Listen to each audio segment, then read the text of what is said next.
Bonjour à tous, c'est Joe Lafonte et aujourd'hui on va parler de mon parcours de gym bro à powerlifter.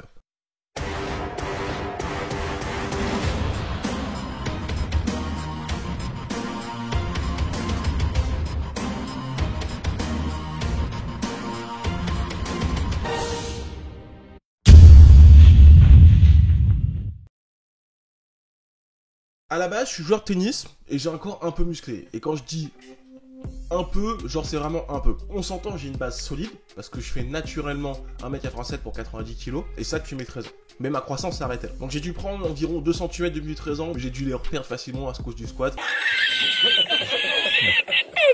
N'en déplaise à tous ceux qui disent que c'est pas mauvais pour la croissance, je pense que tu fais quand même par tasser à terme. Donc j'ai beaucoup joué au tennis entre mes 6 et mes 18 ans. J'ai fait un peu d'athlé aussi vers mes 7-8 ans. Mais bon, fallait courir, c'est vraiment pas quelque chose qui me sciait.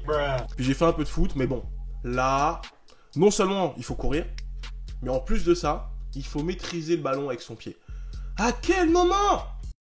Et puis vers mes 13-14 ans, je commence à rêver d'être massif. Contexte, j'habite à La Réunion à l'époque, et il fait très beau et chaud toute l'année, et tu vois presque tout le temps les corps musclés des gens. Alors, dit comme ça, c'est très bizarre, mais en vrai, les gens sont en short, les gens sont en t-shirt, débardeurs. À l'époque, il y avait une petite mode où il fallait être carcasse. Carcasse, ça veut dire tracé, tu vois, abdos saillants, etc. Et donc, ça pousse à penser au physique à un moment. Voilà, dans la tête d'un ado de 14 ans, tu vois que t'es pas le plus musclé, etc.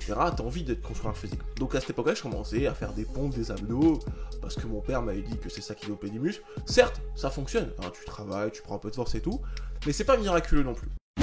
Donc, j'ai commencé à muscu dans mon garage vers 16 ans. Donc à 16 ans, mes parents m'ont acheté un home gym, on va dire. J'avais un banc multifonction Domios, merci Decathlon. Et j'avais aussi un banc inclinable, que j'ai eu un peu après. Un banc inclinable pour faire le développé couché, parce que j'ai fait que ça dessus.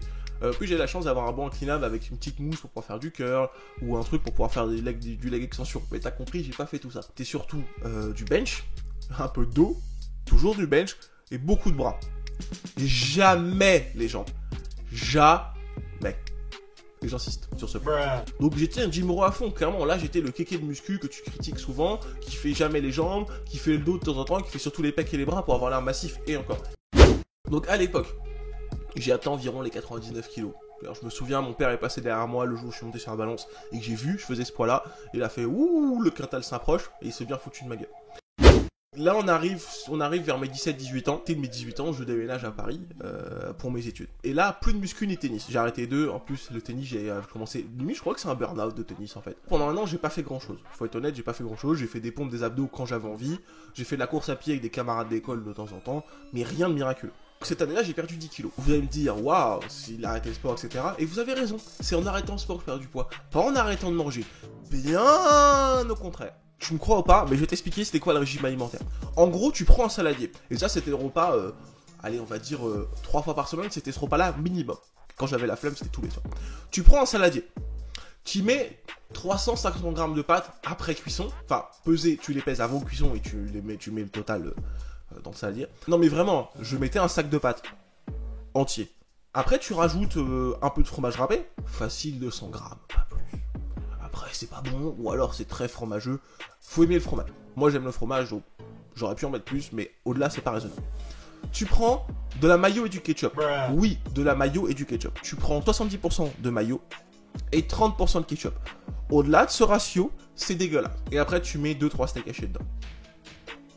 Voilà, ça c'est honnête. T'as compris, moi j'ai même mangé comme un sac. C'est donc tout naturellement que j'ai repris la salle dès que je pouvais. Pour pouvoir légitimer le fait de manger autant.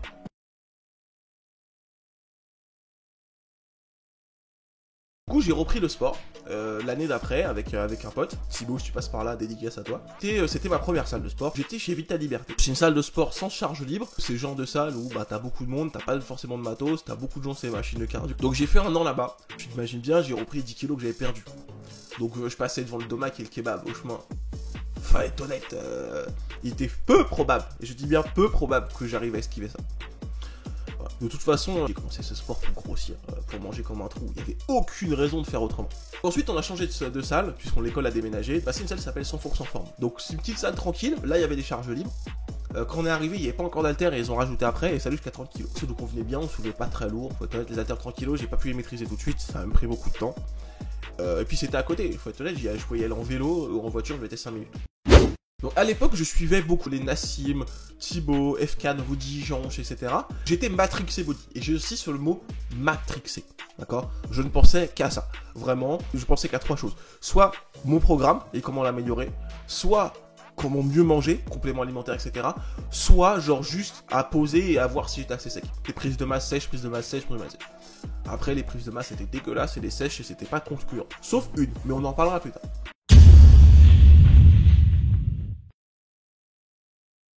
Après, j'ai encore changé pour Fitness Park parce que bon, le matos était mieux qu'ailleurs. Soyons honnêtes, j'étais un gros pigeon, mais je voulais absolument aller au Fitness Park. C'était la salle où t'avais tous les influenceurs qui allaient, ça et Giga Gym, t'avais les salles, c'était les salles qui se vantaient dans le mur matos, c'était le tarif le plus abordable pour une salle aussi souvent aussi bien équipée, t'avais l'accès à toutes les salles de France, enfin, c'était intéressant, ça m'a attiré quoi. Et puis surtout, quand tu t'inscris au Fitness Park et puis que tu suis beaucoup d'influenceurs, ils te disent que même en vacances, faut t'entraîner. J'en reparlerai ça dans une autre vidéo, mais maintenant que je suis pro, faut être honnête, hein, je prends 3 semaines de vacances, hein. À tout ce que je fais, c'est de la corde à sauter et 3 pompes, hein. Faut arrêter les conneries. Et à un moment, j'aurais fait capable de couper.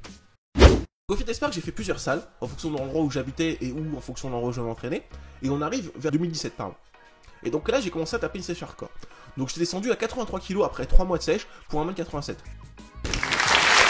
J'en suis plutôt fier de ça là. Mais on voyait toujours pas mes abdos. On commençait à les voir, mais on les voyait vraiment pas. Genre, fallait vraiment se mettre de profil, un bon éclairage et tout, c'était chiant. J'étais tracé de partout, on commençait à voir les épaules découpées, on voyait tout, pas les abdos. Cette fin de sèche m'a emmené vers septembre 2017 où j'ai dû partir habiter au Canada pour 4 mois, au Québec. Et là, j'ai découvert une autre file d'entraînement. Et c'est important, au final, ça m'a permis de me décrocher un peu de la vision uniquement muscu, body, manger bien, compléments alimentaires et tout. Ça m'a permis en fait de sortir de tout ça. Et c'était important. Mine de rien, pour moi, c'était important. Là-bas, c'est plutôt entraîne-toi bien, mais mange comme tu veux. Et c'est un truc que j'applique bien aujourd'hui, ça. Mais bon. En arrivant là-bas, bien que ma sèche devait se finir après 3 mois et demi, même 4, je crois, elle a continué toute seule parce que au final, avec le fait que j'habitais à 10 minutes à pied de la fac.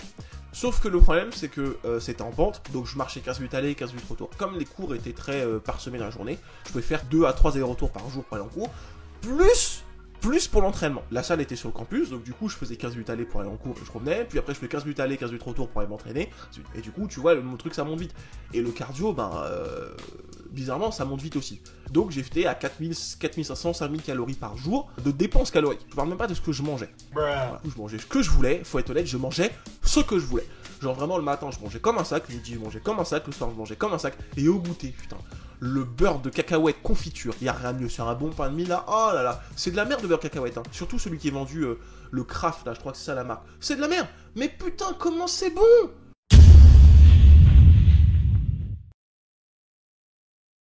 Dans la salle où j'étais, donc il y avait des footballeurs américains de l'équipe universitaire. Il y avait des haltéros et puis des sportifs de tous les sports, tennis, basket, etc. Ça permet de voir d'autres trucs. Tu vois, c'est pas comme en France, vous avez l'impression que je critique un peu les salles françaises, pas vraiment. Mais disons que, à l'époque, pour moi, t'allais à la salle que pour te muscler. Pas pour t'entraîner, préparer pour autre chose. D'ailleurs, c'était ma grosse erreur, mais voilà. Du coup, à l'époque, j'allais à la salle et je m'entraînais pour me muscler. Et là, j'ai vu des gens qui s'entraînaient pour prendre en force, pour gagner en dynamisme, pour travailler l'équilibre, etc. Et du coup, c'est là que j'ai commencé à vouloir incorporer des choses comme ça dans mon entraînement. Alors, j'étais en fin de sèche. J'avais aucune force. J'avais pas de progrès, etc. Donc, j'ai fait n'importe quoi. Mais j'ai profité du matos. Il y avait des chaînes pour aller retirer la barre de chaque côté, tu sais, pour que ce soit progressif. Pour faire des dips avec des chaînes ou de mettre des disques en bas des jambes, c'est insupportable. Faire des tractions lestées sans pour autant que ça te déséquilibre. Il y avait des trucs pour travailler la stabilisation, il y avait une plateforme de deadlift, il y avait des machines de fou, des trucs que tu verras rarement dans des salles françaises. Et que là, dans les salles américaines, littéralement, c'est répandu parce que c'est des machines qui servent à quelque chose comparé à plein d'autres machines qui ne servent à rien. C'est ça qui est important de comprendre. Donc dans ma salle, j'ai commencé à faire du deadlift de force. Et j'insiste, j'ai essayé. Mais c'était pathétique, j'avais aucune progrès comme je dis avant. Voilà, j'arrivais, je tapais un max chaque séance. Du moins j'essayais. Donc j'avais pas de forme du tout en plus. Mon deadlift est moyen, j'étais sur une position de semi-sumo, dégueulasse, vraiment. Et puis j'ai fait un peu de squat. Donc à l'époque, j'ai dû faire 140 au squat, moche, et 160 au deadlift. J'ai fail 160 au deadlift. J'étais sur la barre, sur la plateforme de deadlift. Je charge la barre, je mets 160. Je me dis, ouais, elle va monter. 150 était passé. Je connaissais pas l'histoire de RPE. Et là, j'ai fail lamentalement. Et là, t'as un mec qui est passé à côté de moi. Il vient me voir et il fait, ah mais attends, je vais te montrer. Le mec était froid. Il fait, bah attends, je vais te montrer. C'est comme ça qu'il faut la tirer. Il tire 160 au calme. Le mec m'a dégoûté. Et là, ça m'énervait. Du coup, j'ai eu envie de me faire une vraie progrès. Voilà. Et donc ça, c'était dernière semaine de ma vie au Québec. Donc après, je suis rentré. Et donc à cette époque-là, je suivais beaucoup Lucas Gouif, que j'ai découvert par Nassim Saeli. Et à cette époque-là, je commençais à mettre au power building. L'idée c'était de prendre de la force, tout en cherchant toujours à avoir un physique massif. Il y avait aussi Loïc Fit à l'époque que je commençais à suivre lui. Donc j'ai suivi un peu leur modèle d'entraînement E3 pour me progresser, donc beaucoup de squats, beaucoup de répétitions et beaucoup d'intensité. Et donc c'est là que j'ai essayé des trucs divers. J'ai fait du 5x5, du 3x5, du 3x3. À l'époque je faisais que du terre et du squat. Le bench, j'avais la flemme. Je fais ça pour avoir des gros pecs, pas pour être fort au bench. Temps mort. Le power building, c'est une connerie. C'est pas une connerie dans le sens ne le faites pas, c'est une connerie dans le sens tu peux pas être bon en force et bon en Certes, tu vas avoir des belles perfs de force, mais tu seras jamais aussi bon que tu ne le serais si tu ne faisais que de la force. Là, j'ai commencé à me lasser du body, parce qu'au final, j'en avais marre de jongler entre la force et le body. Donc je voyais plus de résultats. Je prenais de la masse, mais tu vois pas vraiment les changements. Par contre, tu vois les changements quand tu fais une barre de force. Tu sais que les haltères, la semaine dernière, tu as fait 6 reps à 42, cette fois, tu en fais à 44. Là, ça passe. Tu vois la progression, mais tu vois pas la progression sur ton corps. L'objectif du bodybuilding, c'est quand même de se construire un corps. Il est important, du coup, de voir les résultats. Et moi, j'en avais marre de pas les voir. Du coup, j'ai changé. Et donc, à cette époque-là, j'ai découvert Atlas. Enfin, j'ai découvert par Lucas Gouif. Et donc, c'est là que j'ai commencé à vraiment à devenir un fan de power. Je regardais les perfs, Atlas partageait des chaînes et tout, partageait des pages et tout. Je commençais à avoir des hashtags de power et tout. Et là, je commençais à voir des mecs soulever pour le plaisir de soulever, avec des vraies charges. Et là, c'était fini. Et vrillé, je partais sur la force. Mais du coup, mine de rien, par le fait de mettre énormément de stimulation en volume et en intensité sur mon programme, m'avait fait prendre beaucoup de viande, hein. Mes cuisses avaient énormément gonflé, d'ailleurs j'en ai marre de changer de pantalon tous les 6 mois, mais j'ai toujours l'objectif de bâtir un physique, progresser sur les 3 moves, c'était surtout pour l'ego. Bencher lourd, squatter lourd et deadlifter lourd, pour montrer à tout le monde que je savais soulever lourd à la salle. Tu sais quand tu arrives au fitness park, là que tu charges ta barre, tu sais quand tu commences à mettre 140 au squat, les gens commencent quand tu mets 180, les gens font oh, et là quand tu mets un 200 c'est fini, il y a tout le monde qui te regarde. Bah voilà, c'est ça que je voulais voir. Après, j'ai testé 5-3 qui m'a fait progresser archi vite sur le terre et sur le squat, et beaucoup moins sur le bench. Alors, oui, j'ai progressé, je suis arrivé à faire 3 fois 110, mais la technique étant dégueulasse, c'est pas valable. Voilà. Je pense que j'ai pas progressé, j'ai juste appris à tricher. Voilà. Et j'ai pratiqué ça pendant presque un an, et je crois que je suis arrivé à 150 au terre, 3 fois 110 au bench. Donc, comme j'ai dit, mais les fesses se décollaient, et 230 au terre. Et là, et le 230 au terre, il est valable. Et je t'en suis bon.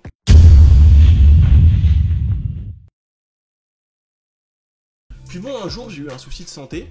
Je faisais plus de 120 kilos. Moi, j'étais content, je prenais de la masse, je prenais de la force et tout. Et en fait, je me suis rendu compte que, il n'y avait pas que de la force, pas que de la masse. Il y avait aussi beaucoup d'eau. Je faisais de la rétention d'eau. Donc d'ailleurs, si vous voulez que je vous en parle, dites-le moi en commentaire. Normalement, la vidéo est écrite, elle est prévue, mais j'hésite à la sortir. Mais si vous la voulez, dites-le moi. Voilà. Donc j'avoue qu'avec ça et les problèmes que ça engendrait, j'avais plus tellement envie de faire du body, et puis de toute façon je pouvais plus en faire. Entre les soucis de santé dus à l'assimilation de protéines, puis le simple fait que c'était contraignant alimentairement d'avoir ces soucis de santé là, à quoi bon me faire chier à manger comme un body en sachant que je pouvais plus. Voilà.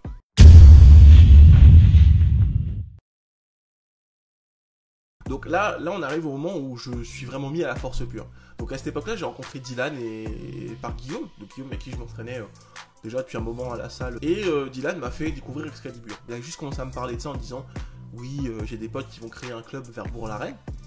Et puis je les ai rejoints dès qu'ils ont créé le club en fait dans Garage d'Arthur. D'ailleurs je me demande même si je ne suis pas le premier membre extérieur. Faudra que je vérifie cette info. Voilà, donc j'étais au fitness park 3 fois par semaine. Et la dernière séance, je la faisais Excalibur. Parce que j'avais envie de tirer sur du vrai matos et que ça me permettait de m'habituer au matos calibré, etc. À défaut des barres fitness park, des poids fitness park non calibrés. Donc à cette époque, j'ai fait ma première compète de power, les premiers pas. D'ailleurs, vous inquiétez pas, une vidéo arrive sur ma première compète de power et peut-être un guide pour les débutants en power. Donc c'est pas glorieux, mais j'ai beaucoup appris à défaut de perfer.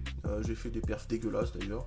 152,5 je crois au squat, 95 au bench. Et 195 au deadlift, avec une dégaine de Kiekos avec un bandana sur la tête. Et full SBD parce que j'étais une SBD bitch, déjà. Voilà. Continuer à programmer moi-même, c'est déjà beaucoup mieux qu'au début parce que j'ai commencé à apprendre comment bien faire le cycle de force. Arthur, qui à l'époque était coaché par Souley, me donnait 2-3 tips aussi, mais c'était pas efficace. Vraiment, c'était pas efficace du tout. Je faisais n'importe quoi. J'étais tout le temps trop en RPE ou trop bas. Je savais pas gérer en fait les déloads, je savais pas gérer les surcharges progressives et tout, c'était chiant. Et donc en septembre ou octobre 2019, j'ai commencé à être coaché par Souley. Donc à l'époque, je me préparais pour les régions. Du coup, il m'a pas fait piquer. Pas piquer dans le sens picouse, piquer dans le sens picking, pic de performance. C'est là que je me suis vraiment mis à la force pure. J'en parlerai dans une vidéo, mais à court terme, j'ai une compète dans un mois. Là, j'en ai le 8 mai, je fais une compète la semaine du 15 juin. Voilà, idéal taper les 600 à ce moment-là. Puis dans les objectifs généraux, je veux performer avant tout pour moi, être plus fort chaque jour parce que pour le coup je me vois progresser. Me dire aussi qu'avec les soucis de santé que j'ai, je suis pas non plus à arrêter au lit. J'ai toujours l'objectif des 600 comme je disais pour être qualifié au NAT 2. Alors, et puis commencer à viser les 700 voire les 800 pour avoir des vrais perfs. J'ai toujours à l'œil d'être en compétition internationale, mais ce sera étape par étape. Donc les vidéos à venir, c'est ça va être ce qu'il y a dans mon sac. On va parler de mon matos de force, on va parler de ma progrès de force, on va parler de mes objectifs en force, on va parler de mes soucis de santé, on va parler des compètes de force, donc abonnez-vous. J'espère que cette vidéo t'a plu. Si c'est le cas, n'hésite pas à liker et à t'abonner. Si tu veux plus de vidéos ou de contenu divertissant, tu peux t'abonner à ma chaîne et à celle de Marie. En tout cas, c'était un plaisir de faire cette vidéo, je vous retrouve bientôt pour une prochaine. En attendant, tu peux t'abonner à ma page Instagram Joe Powerlift ou à celle de Marie Curvy.